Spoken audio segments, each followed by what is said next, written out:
सुखदेव जी ने कहा कि पहले जीव को सबसे पहले सर्वप्रथम भगवान की लीला कथा का श्रवण करना चाहिए। और जब लीला कथा श्रवण करते करते हृदय भाव विभोर हो जाए, द्रवीभूत हो जाए, तब जान लीजिए कि हम सही रास्ता पर हैं, परमात्मा को प्राप्त करने के रास्ते पर हैं महाराज। और अब जीवात्मा को परमात्मा से मिलने के लिए कोई रोक सकता नहीं है। प्रेम से बोलिए जय जय श्री राधे। तो इस तरीके से परीक्षित ने सुखदेव जी को बताया। आगे सुखदेव जी को बताते हुए सुखदेव जी परीक्षित को बताते हुए मार्गदर्शन करते हुए कहते हैं कि आपको, क्योंकि 7 दिन ही था, तो राजा परीक्षित बहुत ही चिंतित थे कि 7 दिन में मेरा कैसे कल्याण होगा। तो सुखदेव जी ने कहा कि सत्संग यदि एक पल भर के लिए भी सच्चे दिल से, सच्ची आत्मा से श्रवण कर लिया जाए तो उसी से जीव मात्र का कल्याण हो जाता है। आपके पास तो फिर भी 7 दिन का समय है, कम समय नहीं होते हैं। देखिए, परीक्षित को बोला कि हे परीक्षित, संसार में 2 आनंद होते हैं। कितने आनंद? 2। एक तो विषय आनंद होता है और एक होता है ब्रह्मानंद। विषयों में यदि हम रम जाते हैं, संसारिक विषयों में, घर गृहस्थी में, किसी भी वस्तु विशेष में या किसी भी व्यक्ति विशेष में यदि रम जाते हैं तो विषयों का आनंद प्राप्त होता है। और यदि परमात्मा से जुड़ जाते हैं तो ब्रह्मानंद प्राप्त होता है। अब ये हमारे ऊपर निर्भर है कि हम क्या प्राप्त करना चाह रहे हैं। इसी संसार में रहकर भी मीराबाई ने भगवान को प्राप्त कर लिया, तुलसीदास जी ने भगवान को प्राप्त कर लिया, संत कबीर ने भगवान को प्राप्त कर लिया, अनेकानेक संत महापुरुषों ने भगवान की प्राप्ति की। और हमें नहीं हो पा रहा है, क्यों? क्योंकि हमें विषयों में आसक्ति है। और जिस दिन इस विषयों से आसक्ति छूट जाएगी महाराज, उस दिन हम भगवान को प्राप्त कर लेंगे।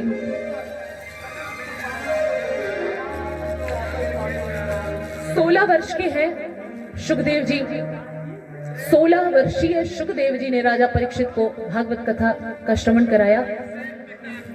उन्हें बताया कि देखिए, सबसे पहले एक होता है ना कि करत करत अभ्यास से जड़मति होत सुजान, रसरी आवत जात से सिल पर परत निशान। तो भगवान की कथा अमृत रसपान करने में मन नहीं लग रहा है, फिर भी इसको करवाइए। बेमन के, मन नहीं लग रहा है फिर भी इसे श्रवण कराइए, क्योंकि अभ्यास। एक दिन ऐसा होगा जब हम मन से सुनने लगेंगे। अभी मन से नहीं सुन रहे हैं, लेकिन एक दिन तो मन कहेगा ना कि नहीं, कथा तो श्रवण करनी चाहिए, क्योंकि अंततः जीत किसकी होती है? सत्य की। तो भगवान ही तो सत्य है, उनसे जुड़े बिना हमारा उद्धार नहीं हो सकता। उनको बोले, राजा परीक्षित को समझाया। राजा परीक्षित ने जब कहा कि प्रभु ध्यान कैसे किया जाए, ध्यान करना ही तो नहीं, यही तो बड़ी मुश्किल की बात होती कि ध्यान ही नहीं किया जाता महाराज। सारा काम करने का समय हमें मिल जाता है, लेकिन प्रभु का ध्यान करने का समय नहीं मिलता। तो कहन उसके लिए क्या करना होगा? जितासनो जित श्वासो जित संगो जितेंद्रियः स्थूले भगवतो रूपे मनः संहारे धिया। सबसे पहले आसन को जीतो। 2 घंटे या 3 घंटे की कथा श्रवण करने हम जाते हैं तो क्या करते हैं? कितने पोज ले लेते हैं उस समय। माताएं, भाई लोग, पैर दुखने लगता है, पीठ दुखने लगता है, कमर दुखने लगता है, सारी चीजें।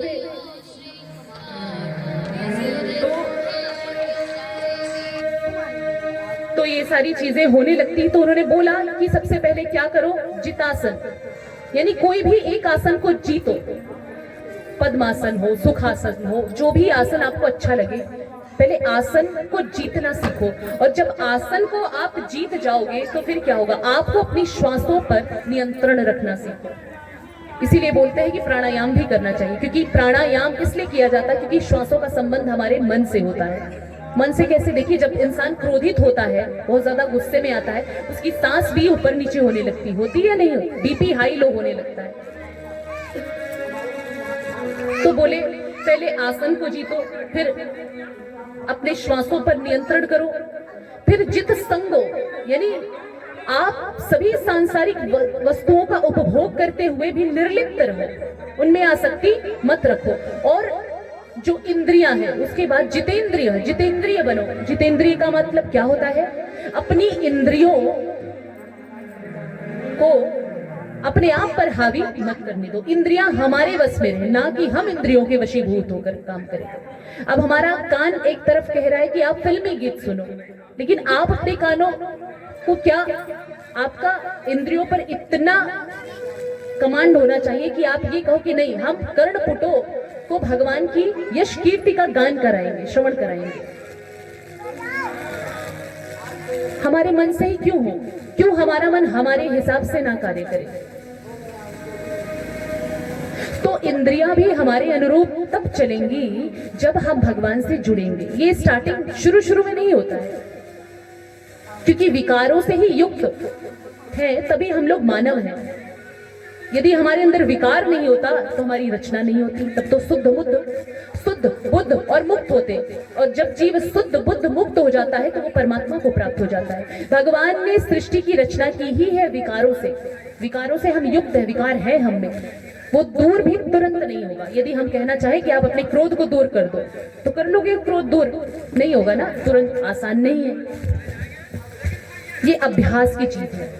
सारे विकार हम दूर कर सकते हैं, लेकिन जब हम भगवान से जुड़ेंगे, ये भगवान ही दूर करेंगे। जैसे जैसे भगवान के नजदीक बढ़ते जाएंगे, वैसे वैसे हमारा जो विकार है वो दूर होता जाएगा और हम हरि को प्राप्त हो जाएंगे। इस तरीके से आगे सुखदेव जी ने समस्त ब्रह्मांडों, 14 भुवनात्मक ब्रह्मांड का वर्णन किया, उसके बारे में बताया, और किस प्रकार से ब्राह्मण भगवान के मुख से उत्पन्न होते हैं, क्षत्रिय भगवान के कंधों से, शूद्र भगवान की जंघाओं से, वैश्य भगवान की जंघाओं से और शूद्र भगवान के चरणों से किस प्रकार उत्पन्न होते हैं, ये सारी चीजें बताई। और इनका कार्य क्या होता है, ये सारी चीजें भागवत में बताई गई हैं सुखदेव जी के द्वारा राजा परीक्षित को।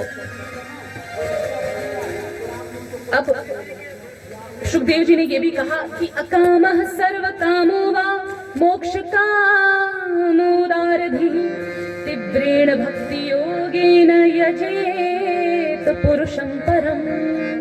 देखिए, जीव मात्र को, प्राणी मात्र को, चाहे बिना मन चाहे मन से या बिना मन से, भगवान नारायण की उपासना तो करनी ही चाहिए। यदि हम अपना कल्याण करना चाहते हैं तो चाहे बिना मन से भगवान को भजे और चाहे बिना मन से, लेकिन भजना तो चाहिए। नहीं तो होगा क्या? 84 लाख योनियां हैं, 84 लाख योनियों में जीवात्मा फिर से भटकेगा। और यदि हम 84 लाख योनियों में नहीं भटकना चाहते हैं, और ये भी बात है कि जन्मत मरत दुसह दुख होई, पुनरपि जननम पुनरपि मरणम पुनरपि जननी जठरे शयनम। तो जितनी बार भी जीव जन्म लेता है, जितनी बार मरता है, उसको उतनी दुगना पीड़ा होता है। तो क्यों ना हम एक जन्म, जब ये मानव योनि मिला है, क्यों ना हम इसको प्राप्त करके, भगवान का भजन करके भगवान को क्यों ना प्राप्त कर लेते हैं। तो भगवान को प्राप्त यदि करना है जीव को, तो भगवान से जुड़ना होगा। और भगवान से जुड़ेंगे कब? जब ज्यादा से ज्यादा भगवान की लीला कथा अमृत का रसपान करेंगे। तो ये सारी चीजें सुखदेव जी ने राजा परीक्षित को बताई। अब हम एक और भजन गाएंगे, उसके बाद आगे बढ़ेंगे।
संसारी आशा एक नाथ बिहारी, ओ आशा एक नाथ बिहारी, तेरे चरण कमल के चेहरे, तेरे चरण कमल के तेरे घन श्याम सवरिया मेरे, तेरा कोई न सहारा बिन तेरे, घन श्याम सवरिया मेरे, घन श्याम सवरिया मेरे, गोपाल सवरिया मेरे, तेरा कोई न सहारा बिन तेरे, गोपाल सवरिया मेरे, मेरा कोई ना सहारा बिन तेरे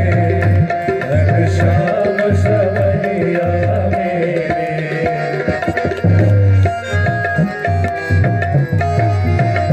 तूने लाखों पापी तारे, ओ तूने लाखों पापी तारे तूने लाखों पापी तारे, तूने लाखों पापी तारे नहीं कोई गुण दोष विचारे, नहीं कोई दोष विचारे खड़ा भिक्षु द्वार पर तेरे, खड़ा भिक्षु द्वार पर तेरे, गोपाल सवरिया मेरे, मेरा कोई न सहारा बिन तेरे, गोपाल सवरिया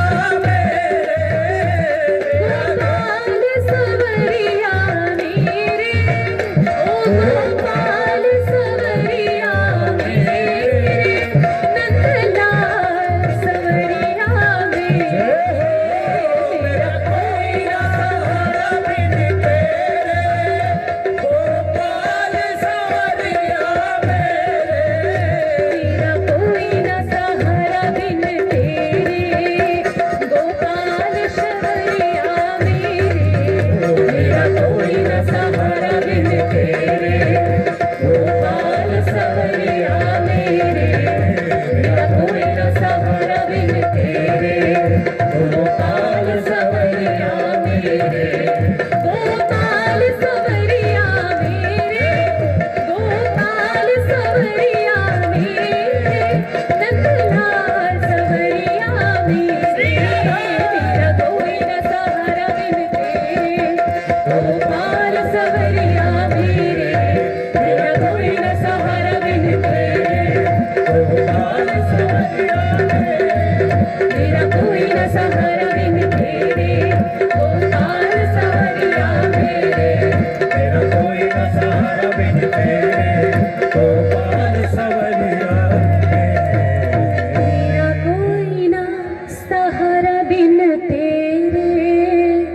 गोपाल सवरिया मेरे, बोलिए वृंदावन बिहारी लाल की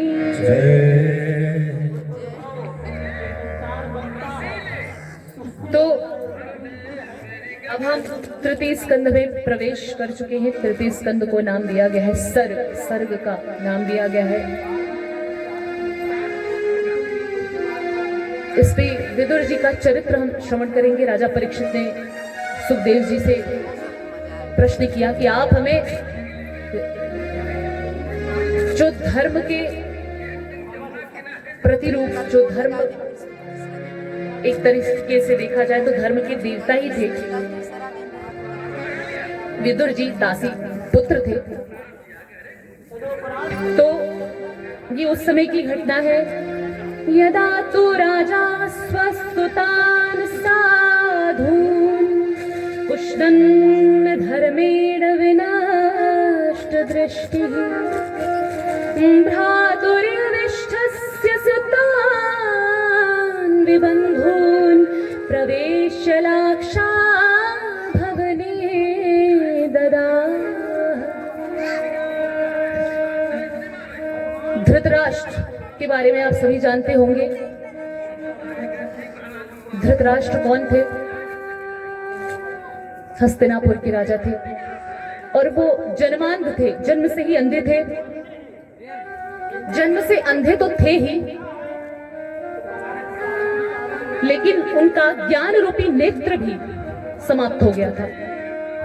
ज्ञान और वैराग्य के नेत्रों से भी वो अंधे थे, क्योंकि वो पुत्र मोह में इतने ज्यादा आसक्त थे महाराज कि उन्होंने अपने ही आप अपने संपूर्ण राज्य का पतन कर लिया। यदि वे अपने पुत्र दुर्योधन पर, दुर्योधन बड़ा ही नास्तिक था, कलियुग का वास था, उसमें दुर्गुणों से भरा हुआ था, उसमें दूर दूर से भी एक गुण नहीं दिखाई दे रहा था। और जब राजा धृतराष्ट्र को विदुर जी के द्वारा मार्गदर्शन दिया गया कि महाराज, वैसे तो मंत्री थे, मंत्रियों का काम ही होता है दिशा निर्देश देना, तो जीवात्मा को, हम सभी के अंदर एक प्रश्न ही उठता है कि यदि धर्म कौरवों के पास भी था, धर्म था पांडवों के पास भी, तो जब कौरवों के पास भी धर्म था तो कौरव लोग क्यों नहीं जीते? कौरवों में धर्म था विदुर के रूप में, और पांडवों में जो धर्म था वो था पांडवों में जो धर्म था वो किसके रूप में था? युधिष्ठिर के रूप में। युधिष्ठिर नीति परक थे और धर्म को मानने वाले थे, धर्म प्रतिज्ञ थे। तो अंतर क्या आया? बात ये थी कि जो पांडवों में धर्म है युधिष्ठिर, उनकी बातों का अनुसरण करते हैं सारे पांचों पांडव, सभी लोग मानते हैं। लेकिन कौरवों के साथ जो धर्म था विदुर जब चीजें अच्छी अच्छी नीति परक बातें बताते थे कि महाराज ऐसा नहीं करना चाहिए या ऐसा करिए आप, इससे आपके राज्य को फायदा होगा, आप आगे बढ़ेंगे, तो वो चीजें दुर्योधन और उनके पिता को नहीं भाती थी महाराज। दुर्योधन जो कहता था वही उनके पिता धृतराष्ट्र मानते थे। दुर्योधन ने कहा ये आम है, तो उनके पिता मान जाते थे हाँ ये आम है, भले ही वो आम नहीं इमली है, फिर भी मेरे पुत्र दुर्योधन ने कहा इसलिए वो आम ही है। इतनी आसक्ति थी। तो दुर्योधन इसलिए विफल हुआ, धृतराष्ट्र इसलिए विफल हुए, अपने राज्य को नहीं बचा पाए, विनाश हो गया, क्योंकि उन्होंने धर्म की रक्षा नहीं की और पांडवों ने धर्म की रक्षा की। इसलिए प्रभु ने उनका साथ दिया, इसलिए वो विजय हुए, उन्हें विजय श्री प्राप्त हुई। देखिए कहा भी गया है, सचिव वैद गुरु तीनी जो प्रिय बोलहि भय आस, राज धर्म तनु तीन कर होहि बेगहि नास। जब सचिव यानी मंत्री और डॉक्टर और गुरु ये जब हाँ में हाँ मिलाने लगे हमारे, तो जान लीजिए हमारा कल्याण होने वाला नहीं है। प्रेम से बोलिए जय जय श्री राधे। तो अब वो ऐसे तो धर्म के रक्षक थे नहीं कि उनकी चाटुकारिता करते, उन्होंने नीति परक बातें बताई, उन्होंने क्या अनुचित है क्या उचित है ये सारी बातें बताई, लेकिन वो चीजें नहीं मानी उन्होंने, धृतराष्ट्र ने। तो अब दासी पुत्र विदुर ने ये निर्णय लिया कि मेरा यहां से चले जाना ही सही है। स्वयं धनुर्द्वारे निधाय माया गतव्यथोया दुर्मानयान सनिर्गतः कौरव पुण्य लब्धो गजाहयात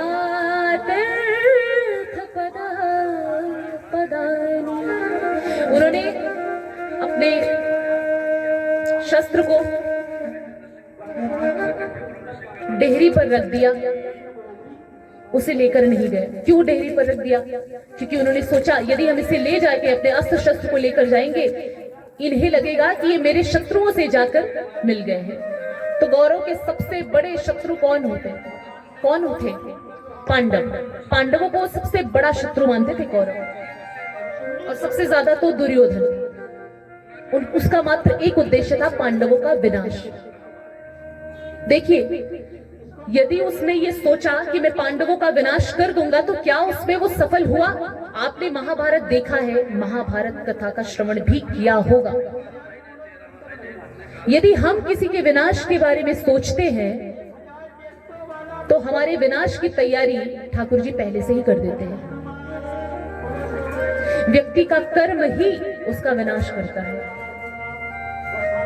व्यक्ति अपने कर्म से कृष्ण भी बन सकता है, और व्यक्ति चाह ले तो अपने कर्म से कंस भी बन सकता है। ये हमारे कर्म पर निर्धारित है, सारी चीजें कर्म पर निर्भर है। जैसा कर्म करता है इंसान, वैसा बनता है। भगवान की कथा श्रवण करेंगे तो मन में भक्ति जागृत होगी।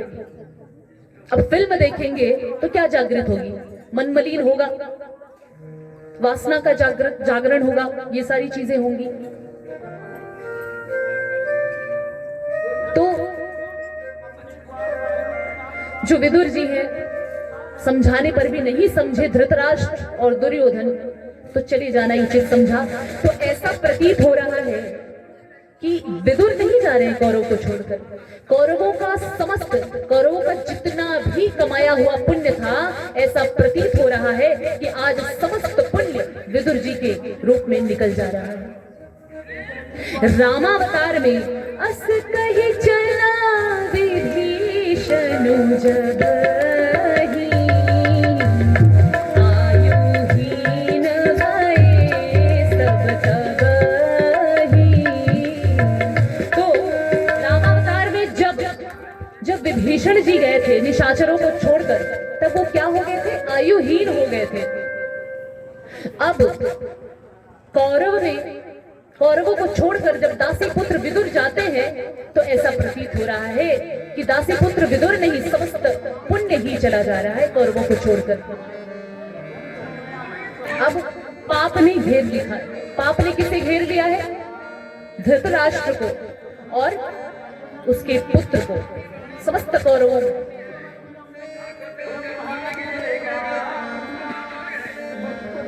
तो राजा परीक्षित को ये नीति परक कथा का श्रवण करवाया। क्या सही है, क्या गलत है? न्याय परक कथा श्रवण करवाई सुखदेव जी ने। सुखदेव जी ने कहा, ईश्वर अंश जीवा विनाशी, चेतन अमल सहज सुख राशि। कि जो जीवात्मा होता है ना, वो परमात्मा का अंश है, लेकिन ये बात उसे समझ में नहीं आती आसानी से। और हर एक जीवात्मा, हम, आप, हम सभी सहज रूप से आनंद की सुख राशि है। हमें आनंद हमारे भीतर ही समाया हुआ है, लेकिन हम आनंद कहाँ ढूंढते फिरते हैं? बाहर, लोगों में, वस्तुओं में, व्यक्ति विशेष में और वस्तु विशेष में हम क्या ढूंढते हैं? सुख, आनंद। लेकिन महाराज, आनंद हमें तब तक नहीं मिल सकता है जब तक हम परमानंद से नहीं जुड़ते हैं। तो परमानंद से जुड़े बिना आनंद नहीं मिल सकता है। प्रेम से बोलिए जय जय श्री राधे। और कहे, संसार में आप किसी के पास चले जाइए, कोई तन दुखी, कोई मन दुखी, कोई धन बिन रहे तो उदास, थोड़े थोड़े सब दुखी पर सुखी राम के दास। ऐसा कोई भी जीव नहीं होगा। आप धरती पर समस्त जीवों के पास चले जाइए महाराज, कोई भी दुखी छोड़कर सुखी आपको कोई नहीं मिलेगा। कोई कितना भी बड़ा नेता क्यों ना हो, कितना भी बड़ा धनवान क्यों ना हो, कितना भी बड़ा पद प्राप्त करने वाला व्यक्ति क्यों ना हो, हर एक इंसान दुखी ही मिलेगा। सिर्फ वही जीव सुखी है जो आत्मरमण हो गया है। आत्मरमण अर्थात जो भगवान को प्यारा हो गया है, संसार में है, संसारिक कार्यों को कर रहा है। गोपियां भी संसार में थी, सांसारिक कार्यों का निर्वहन करते हुए ही गोपियां भगवान को प्राप्त कर ली थी। और एक दिन नहीं, वो नित्य प्रतिदिन वो भगवान के दर्शन किया करती थी। हमें नहीं होता दर्शन, क्योंकि हमें ठाकुर जी के श्री चरणों में हमारी वैसी प्रीति नहीं है। और जिस दिन ठाकुर जी के श्री चरणों में सच्ची प्रीति होगी महाराज, उस दिन हमको भी भगवान क्षण प्रतिक्षण दर्शन देंगे।